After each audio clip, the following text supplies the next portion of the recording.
you know, we were talking pre-show. We're going to say to Ashton, we'll get a Celtic update how the season's going. But we know how it's going because Ange Postecoglou is doing an amazing job from the outside looking in. But Emma made the point beforehand, it was, you know, what about the links with Brighton? And what I'd love to know is, I presume you think that Postecoglou should stay at Celtic, but is there not a big argument to say that it would further his career if he goes to, not necessarily to Brighton, but to the Premier League, and Brighton have a really, really good squad that Graham Potter left behind? Would that actually be career progression if you take away the emotion attached with Celtic? Is your question, is it career progression if he goes to Brighton? It's a good question. What is his question? Is it career progression? Well, I'm saying, I'm hinting that it is, but I presume that you disagree with that, but I'd love to know if you do and why you do. Colm. Yeah, I do. I do disagree if that is the question. I don't think leaving a club as big as Celtic to go to Brighton would be further in his career. He's playing, well, he's involved with Champions League football at the minute. That's massive, and he's doing a job. Like it's building something, and you know, every player that he signs, it's to play the Ange type of football, and you can see that from the outset. And even players that might have been there beforehand in Celtic, that maybe they're brilliant players, but they might not fit into Ange's style, and you can see what he's trying to do. And this isn't going to be a year or a few months. You know, it's going to take time, and definitely Ange is in it for the long haul for the next couple of years, I would say. I hope so, because everybody at Celtic does love him, the fans love him, and yeah, I would say that it's for the next couple of years, because he does want to do big things there, and you can see that he's not brought all these players in for no reason. But yeah, to go to the Premier League, of course, I'm sure if you want to be the top manager, the Premier League is where you want to go, and that's where you want to go and manage, and that's where maybe more money is. But I think for Ange at the moment, that he has a job to do with Celtic, he knows that, and he has his family, his kids. That's massive for him there, you know, in the youth system in Scotland, playing in the youth system there, playing their soccer that way. So I don't think he would up and leave very easy. And I just think overall he's excited by Celtic. You know, it's a massive club, and I don't like when people say, you know, compared to Brighton. And no offence to Brighton, I think Celtic is a much bigger club than Brighton. Do you agree with me, or do you? What way do you see it? I'm obviously a Celtic supporter. Even if you look at some of the previous managers, like Neil Lennon left to go to Bolton at some point. Tony Mowbray left at some point. Brendan Rodgers left to go to Leicester. Like that is the route. That's what, you know. But look, absolutely. Well, yeah. Look what happened there with Rodgers, with Leicester. It was a success. But well, not at the minute. Until this season. Yeah. It's an impossible argument in some ways, because like you're coming from a position where you know, you believe, because you're a Celtic supporter, and I appreciate that you know, Celtic are far better than 75% of the Premier League. It's a better club to be involved with, and most of that is to do with the Champions League. And I think that's absolutely fair rationale. Obviously, particularly if you're a manager, particularly for a player, I'm sure it's a huge attraction for players to go to Celtic and Rangers, because, well, you're going to be playing Champions League football versus like involved in some sort of a battle for relegation or mid-table mediocrity, whatever the case might be. But you know, in terms of pay and profile, I'm sure the Premier League is more attractive. Profile, I don't know if I agree with that. Profile, some of the Celtic players have massive profile. Some of the best players have came from Celtic. You know, you have to look at the likes of Larson, like one of the biggest names in football, one of the best players, I would say, to play the game. A lot of people started their careers at Celtic, ended their careers at Celtic, and for a lot of people it's actually an aim within their career to go to Celtic. And just even the fans are something else. And obviously I know I'm a Celtic supporter, but if you have never been to Celtic Park, have you ever been? No, I've been outside it, but not inside it. Did you just watch the game, the Champions League game against Real Madrid? It was on TV last week. Oh yeah. Come on, lads. No. What night was that? Was that Thursday night? No, it was in Slovakia. It was Thursday afternoon. It was Tuesday.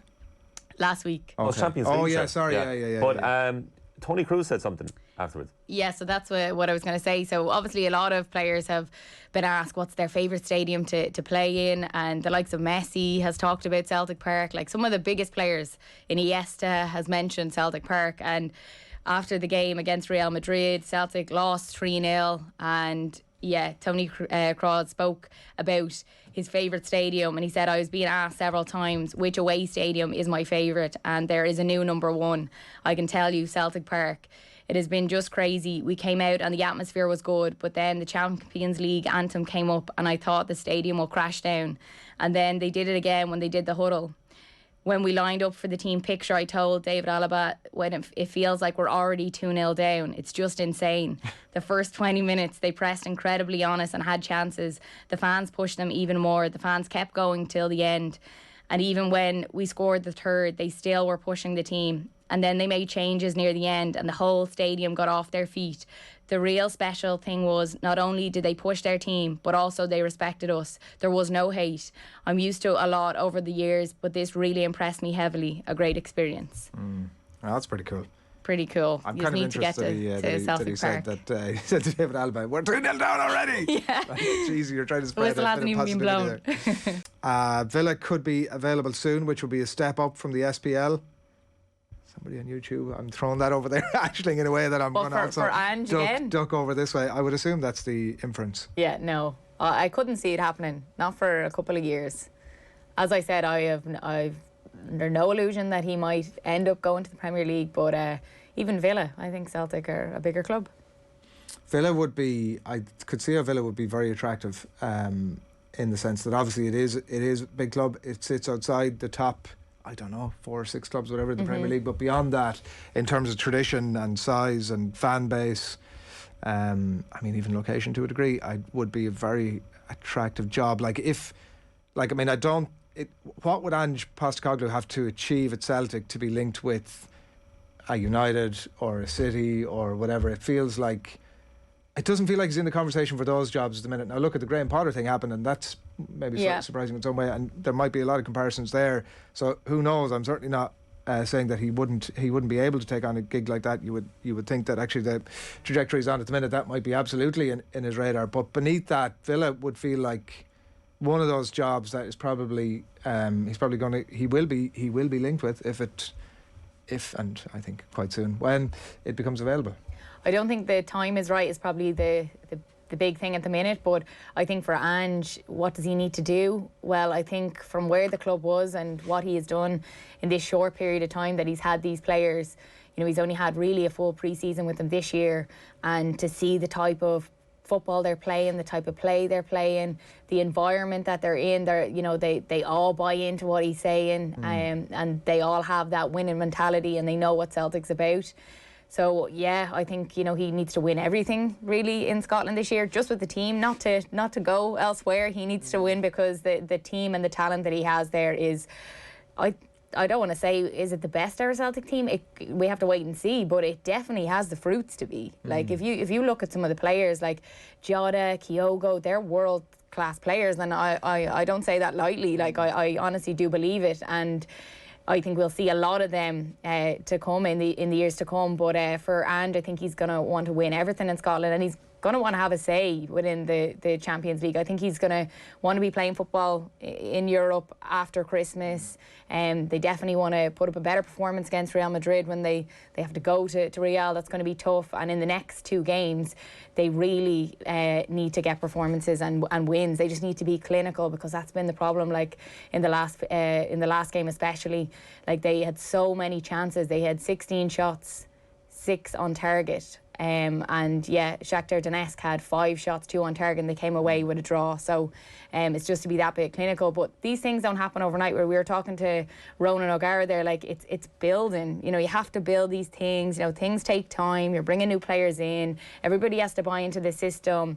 It doesn't just happen overnight in a few months. And you can see that it's slowly starting to happen. And yeah, I don't think Ange is going to be leaving Celtic anytime soon.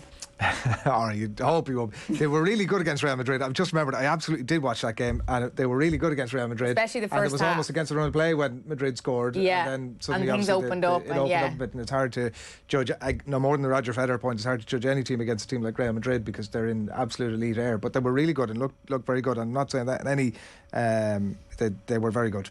Enda says Roger's excuse for leaving Celtic was that they wouldn't spend to help to help him get further in Europe. Ange kept in budget and is doing well in Europe so far. Some managers need money to do their job. Of course, it's progression for Big Ange, like it was for Brendan Rodgers, says Conor Costello. Celtic fans can never see that, though, and you become public enemy number one. And Maguire Sam says, give it to those cheerleaders, Aisling. Snobbery about the EPL is insane. Oh, I said that I do think eventually he may go. It is a jump up. But at the moment, with the likes of Brighton and Villa, I actually genuinely think that Celtic's a bigger club. That's my view. Yeah, that's fair enough. That's fair. And you're on the record. I'm on the record, I know. About 3 times now.